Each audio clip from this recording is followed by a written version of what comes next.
तुलसी विवाह कथा, जिसे सुनने मात्र से जन्म जन्मांतर के पाप नष्ट हो जाएंगे। एक बार भगवान शिव जी ने अपने तेज को समुद्र में फेंक दिया था। उससे एक महातेजस्वी बालक ने जन्म लिया था। ये बालक आगे चलकर जालंधर के नाम से पराक्रमी दैत्य राजा बना था। इसकी राजधानी का नाम जालंधर नगरी थी। दैत्य राज कालनेमी की कन्या वृंदा का विवाह जालंधर से हुआ था। जालंधर महाराक्षस था। अपनी सत्ता के मद में चूर उसने माता लक्ष्मी को पाने की कामना से युद्ध किया, परंतु समुद्र से ही उत्पन्न होने के कारण माता लक्ष्मी ने उसे अपने भाई के रूप में स्वीकार किया।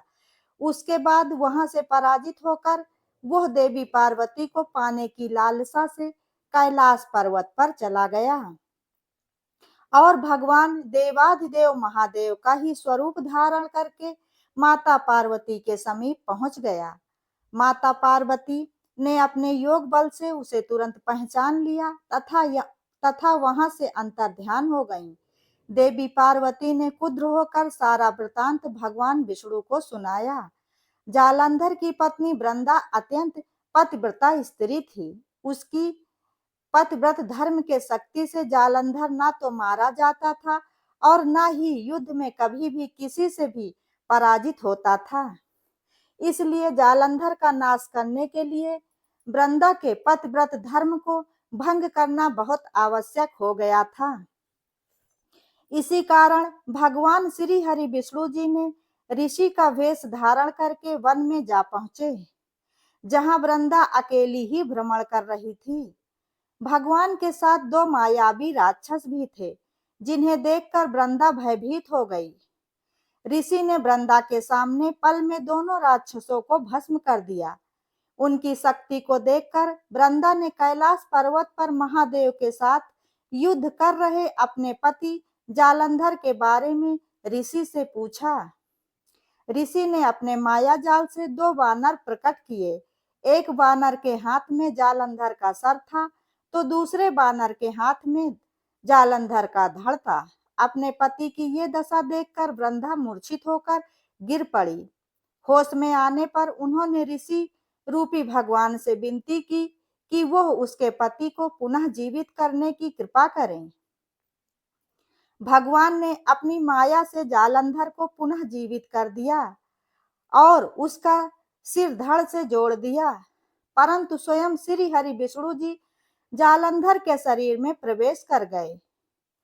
वृंदा को इस छल का तनिक भी आभास न हुआ था और वह जालंधर बने भगवान के साथ पत्नी का व्यवहार करने लगी, जिससे उसका सतीत्व भंग हो गया। और ऐसा होते ही वृंदा का पति जालंधर तुरंत ही भोलेनाथ से युद्ध में हार गया।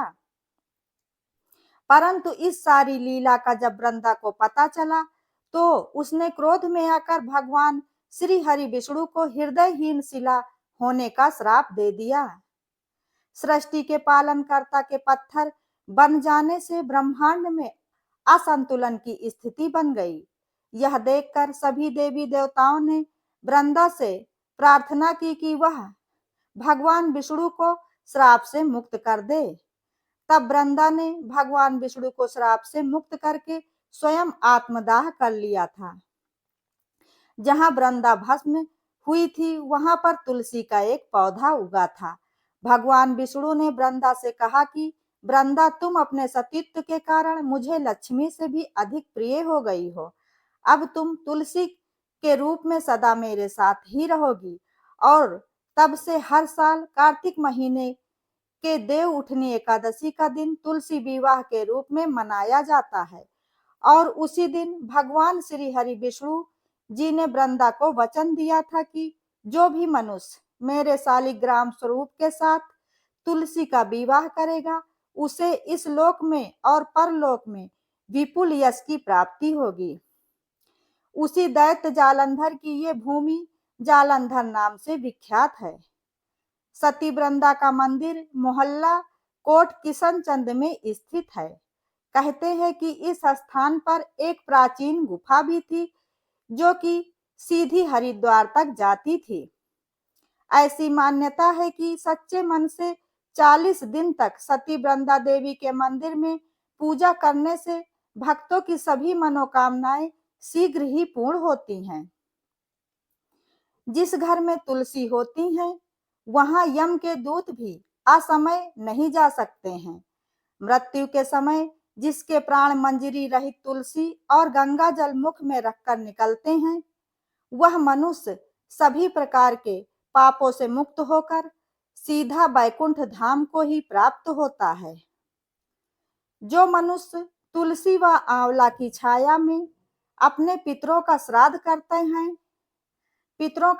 करते हैं, उनके पितृ निसंदेह मोक्ष को प्राप्त हो जाते हैं और ऐसा करने वाला व्यक्ति हर प्रकार के पितृ दोष से सदैव मुक्त रहता है।